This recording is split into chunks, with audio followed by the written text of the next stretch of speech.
Right, so this is what you do now. You know, you lie here, right?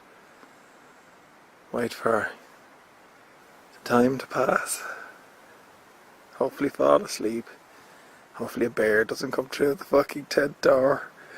Hopefully a truck driver with a rifle, you know what I mean, and a bad attitude doesn't come and rob you in the middle of the night. And all those other things. And hopefully if it pisses around, the tent stays waterproof. And hopefully the front tyre holds together. Etc, etc, etc. Hope, hope, hope. And hopefully you go to sleep. The wind's picking up, so the tent is going to rattle like fuck too. It's at moments like this you wonder, what the fuck exactly am I doing here?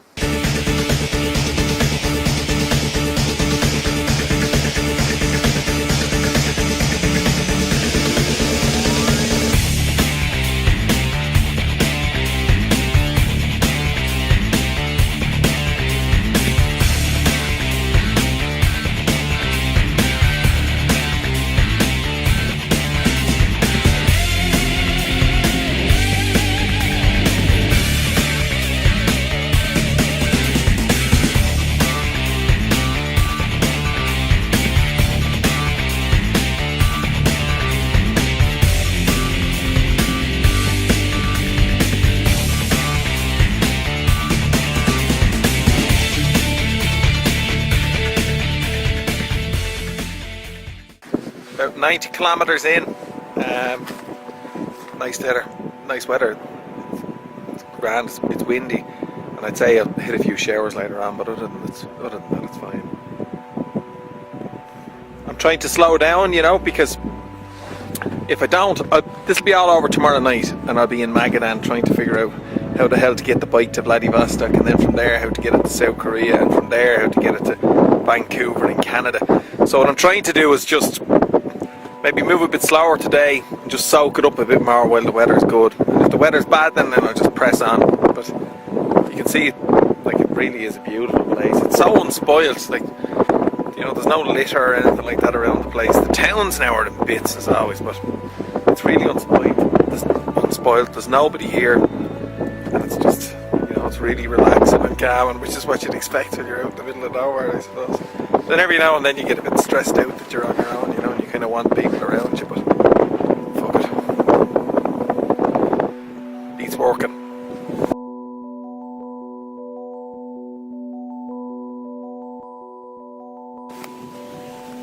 It all started off with just a puncture in the front tyre, but from there it just continued to get worse and worse. And around this time I got a dose of the ring of skiddies.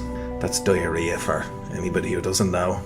From this moment on, I think for the next 2 days, the days were dominated with finding places to take a crap and fixing punctures or tyre deflations. But anyway, we'll see. Tyres fucking roasted. And we'll have fun till the daddy takes a T-bird away. Has to be said, it's a beautiful place to break down. Well, albeit with a puncture, but I think it's fixed. Just gonna wait and see now, and just, you know, for 2 or 3 minutes and just check the PSI in the tyre again. I can't hear it coming out of it anyway. You know, it's strange that in your head you turn around and say, right, I want to get this amount of miles done by this amount of time. You know, and you start to work it out, and I'll get there by this time, and then I'll do this, and then I'll do that, and then all of a sudden, you know, fate just says, no, sorry, puncture.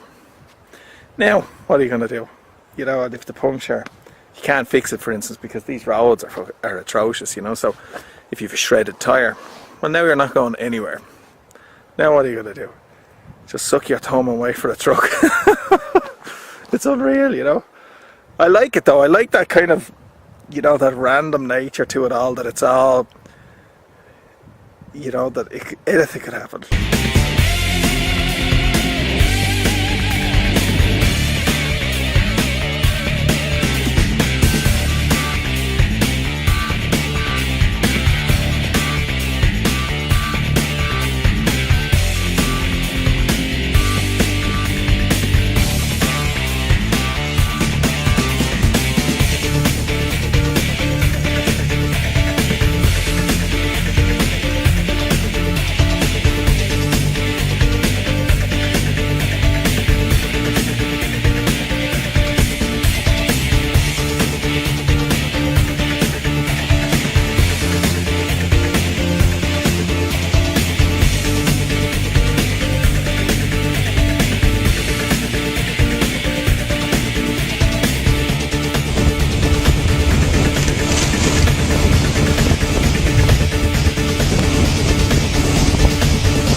Well, I'm here. This is the old part of the Road of Bones. I got another flat, and I'm leaking some fluid, I think, out of the front forks. The fork seal or something like that might be gone. I don't know. So I'm trying to decide whether or not to just keep going on this road or go back around on the busier road, because if I break down here, there's no one, like, as long as I've been on this road, no one has come. So, and the front tyre obviously just went again. So what's happening, I think, is the tyre is slipping off the bead or something like that. It's just slipping off the rim when it hits one of the big potholes. And, you know, I just have to come along and pump it up again. But one of these times it's not going to pump up again, you know, because the tyre will be ruptured because I won't spot it and I'll run through a divot while it's low or something. So, decisions. Whenever you see a liquid on the ground like that, that isn't good. That is leaking from here. You see another drop just dropped. And what I think I've done is I've blown the front shock. See it here? Yes, I have. Okay. Well, I don't have any choice. I need to go back around the other road. I can't go. This road is prettier.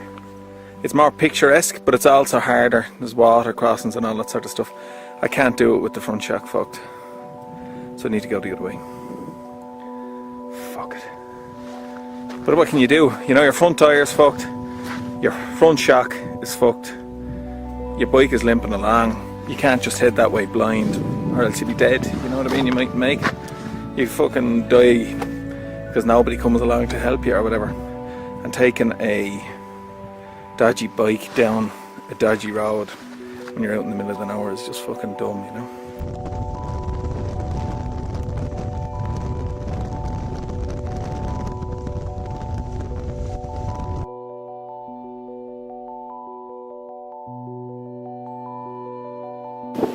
Down again.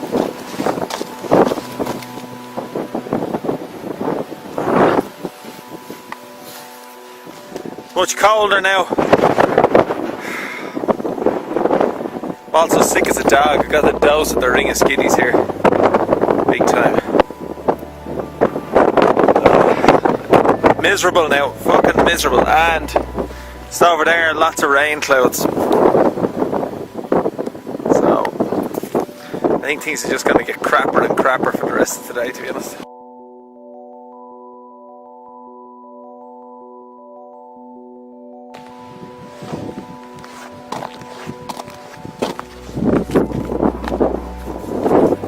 Well, it's gone again. I only got 20 kilometers that time. Fuck. And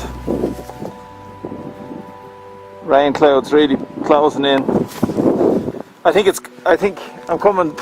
it's almost, the tyre's just fucked now. I think that's it, like. Oh, Jesus. Not a puncture. It's, so the wheel is sitting on the rim, or the tyre is.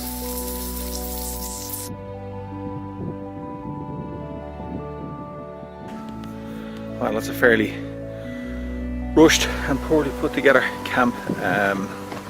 I'm 525 kilometers from Magadan. It's that way. I've just pulled off the road into a kind of a flattened area. It's all fucking brick, so it's not going to be nice to be sleeping on. I have an air mattress, but trying to get the pegs in from the tip was a fucking disaster. I can't go on because my front tyre is fucked. I'd be interested to see what it looks like in the morning now. I've pumped it up again to see whether or not. I think what's actually happening is, because the front fork is fucked, the suspension in it, I think what's happening then is the tyre's absorbing more impact than it should do. Or vice versa, maybe the fact that the tyre's fucked, it fucked up the fork, I don't know. But anyway, I don't know enough about it. As you can see, it's just rain clouds all over the place, so that's why I'm just pitching the tent early. Well, you know, I'm getting off the road. Well, it's 7:23 p.m. You just lost today. That's the only way to describe it. I lost, you know. Some days you win, some days you lose. Today was a definitive lose. It was fucking brutal, it was. Just puncture after puncture after puncture. You know, I'm not well at the moment. The old stomach isn't great. Anything I eat is just coming straight back out of me. So I'm not. With a bit of luck, you know, I can make it to Magadan tomorrow. The thing that's really kind of wrecking my nut about the whole thing is that if I can make it to Magadan tomorrow, the bike won't see another ounce of gravel for nearly 2,000 miles until I get back up into Alaska. You know what I mean? So it's just a matter of nursing it through, and if the road is anyway decent there, I should be able to make it. You know what I mean? But it's going to be painful, like 500 kilometers breaking down, and well, for the last while, on an average every 25. I don't know. You can kind of get into this little spiral when you're out here by yourself, you know what I mean? That kind of nobody loves me spiral. That's me flicking over my shoulder to check for bears, by the way. You know, and there's nothing to change your mind about it because there's no external input, you know what I mean? Because you're not talking to anybody, you don't meet anybody, you're completely and utterly on your own. You know, you have about 99% of the time you can't get a signal. There's no internet or obviously anything like that. Well, there will be in Magadan, but not here. So it tends to push you into this kind of ever-decreasing circle of negativity, you know what I mean? And it's hard to pull yourself up out of it. And then when you're not feeling the May West and the bike isn't running that well and you can't really eat anything because you're spraying it out your bag of coal, you really do, you know, this is about as low as it's been now, to be honest, or certainly as low as it's been since Mongolia. So it's going to start lashing rain now in a couple of minutes, but what I'm trying to do is actually just figure out, well, there's nothing to do, you know, it's not going to get any darker than this, right? So all I have to do is get into bed, right, and sleep. The problem is it's 8 o'clock in the evening. No, it's 7:37 in the evening, right?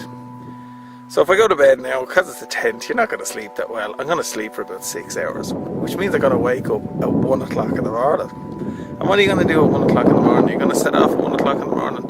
No, because if you do, right, you're in big fucking trouble if you break down, because nobody's going to show up for till 9 o'clock in the morning or 8 o'clock in the morning. So you really need to just chill the fuck out.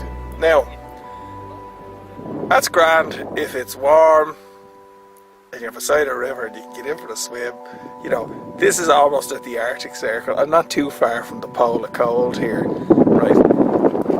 It's going to be about -2 tonight. It's going to be fucking freezing the whole fucking night, you know. So there's not going to be there's going to be no comfort or anything like that. That's part of it, I suppose, you know, but it doesn't make you look forward to it anymore, I suppose, you know. Anyway, enough of me whinging. You know, say a prayer for me that I get out of this tomorrow. You know, I'm really starting to feel worn out. I am. You know, I don't have anything left. I just need to get there now, you know, by fucking the energy and all that. I'm worn out from, you know, not been too well and all the problems with the bike and all that. And I can't. You know what I mean? I just need to get there now. I don't have an awful lot left in the well, you know. It's been fucking tough. Like, everything since that turn off the Trans-Siberian Highway, it's been tough since then. Like, there hasn't been an easy fucking minute on the road. Alright, fuck it, I'm gonna get in and go to bed. Morning.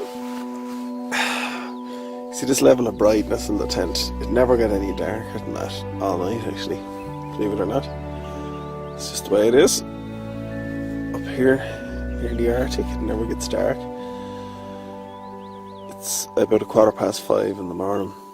And I'm a bit too cold to get up. You know, it's fucking freezing. You know, I don't want to get out of the sleeping bag, but what is eventually going to drive me out is that I'm bursting to go for a number 1, you know. So, 525 kilometers to Magadan. What I hope to do now is get up, get packed up and just get on the road, and hopefully my bike holds together, you know, and I hold together. I got bitten on my top lip by an insect yesterday, which is always very nice of them, you know. Just get you right in the top lip there. Right in the joint. Do you know what I'd love right now? It's just, you know, if you're back in your bed in Ireland with a big double quilt on you, and the heat is on, you're just waiting till it's the right temperature, you know, to get up, make yourself an own cup of tea and whatever else. Turn on the TV, watch a bit of football. Oh, that'd be so good. Wouldn't it? as opposed to this crack. You don't try to get up the road on a fucking dodgy bike on a dodgy road.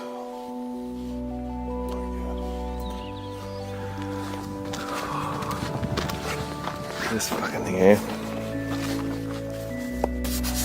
Frosty. Frosty.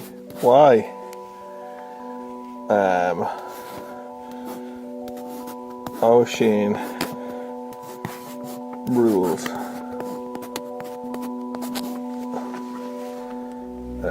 What else we got? What else we got?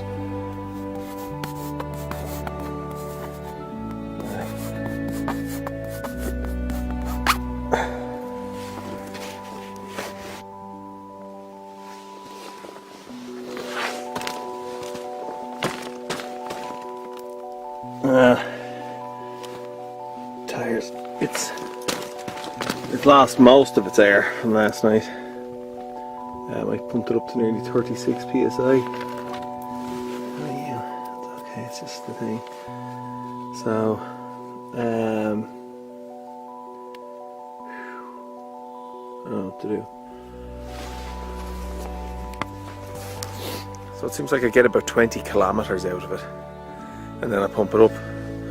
So I think the only thing I can do is, you know, for 500 kilometers, just drive. Every 20 kilometers, pump it up. I don't see any other option, right? I could pull it out on the side of the road and wait for a truck to come along and throw it up in the back of it. Maybe I'll do that after 100 kilometers. I'll just give up on it. We'll see. But it's going to be, I know this thing is just going to be a fight to the finish. It's not going to, this thing isn't just going to fucking go away, you know what I mean? I still don't know what that leak up there on the front suspension or the wheel fork is going to cause somewhere down the line either, you know. I just know today, and over there I came in through a massive fucking puddle, which is the first thing I got to negotiate. It's one of those ones you go into the oh jeez, I can't believe it's a fucking tape, Jesus Christ. That's the first thing I got to try and get through. Anyway.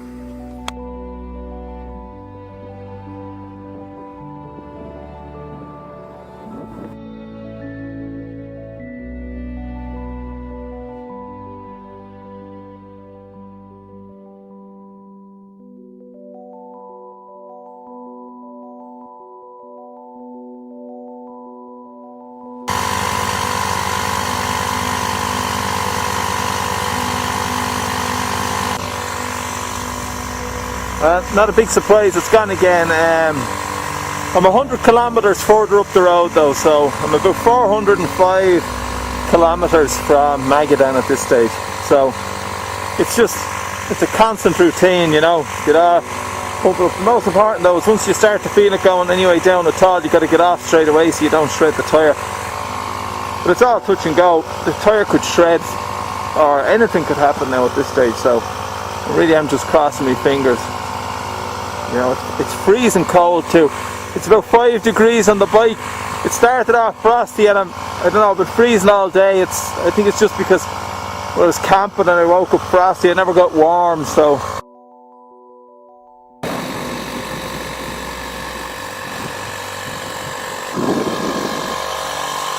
You can almost set your clock by it. About every 50 or 60 kilometres. Bang. Just potholes. Just nothing you can do. And you go, oh, we'll try and avoid them. You can't. It's just everywhere. Fucking everywhere. Anyway, it's gone ahead of schedule, I suppose. The thing I'm really hoping is that because I'm using the compressor, it's like it's a, you know, it's not an industrial compressor. It's a kind of a, you know, it's an emergency compressor more than anything else. One of those you only expect to be using it 5 or 6 times in the whole fucking trip. I mean, I only use it about 20 times today alone. Anyway, with a bit of luck, the weather's holding, so things could be a lot worse.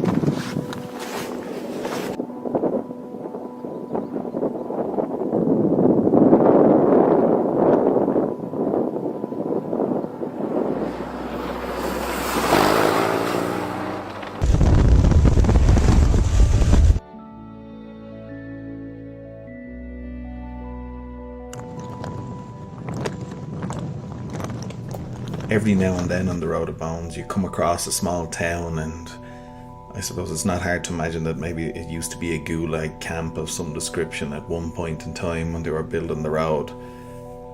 I actually had a very strange thing happen to me when I was there. I was parked up, at this stage I was maybe only 100 miles from Magadan, and a bunch of people were there, and I told them where I'd come from. They were Russian, they didn't speak English, but I just said Moscow because I knew they'd understand that. And they didn't believe me. They looked at me like, yeah, right, you've just got a boat into Magadan and driven out here. There's no way you came from Moscow. And I was just saying to myself, oh, well, you know, what can you do? But I just continued to break down about every 20 kilometers.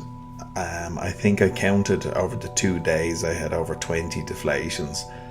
And on the last day, I was just numb from it. I was almost incapable of talking to anybody. I was just completely worn out. And I suppose in my head, it was getting to the point where I didn't even care if I ever got to Magadan. I just wanted to get off that road. I was just completely and utterly numb. I remember the truck pulling up beside me and going, and you know, one of the guys, the truck drivers, he got out, and you know, he came over to see if I needed a hand. But it was really funny.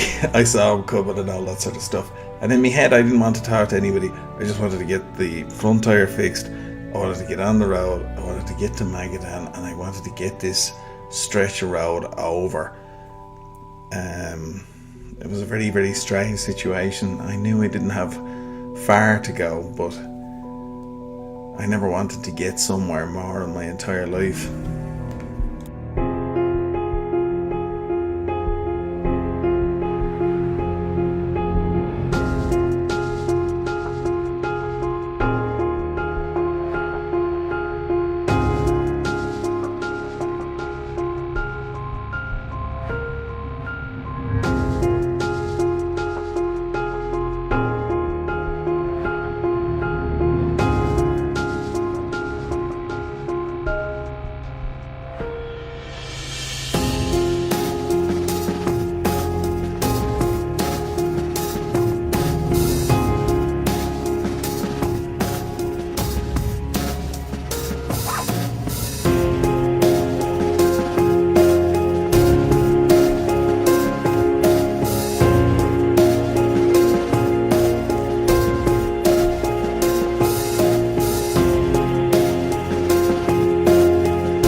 Made it. That's the Mask of Sorrow up there. And that's Magadan down there. Oh, what date is it? Check this out.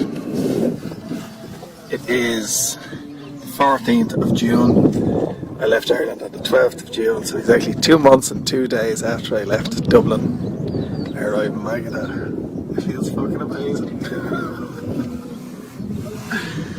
Oh god.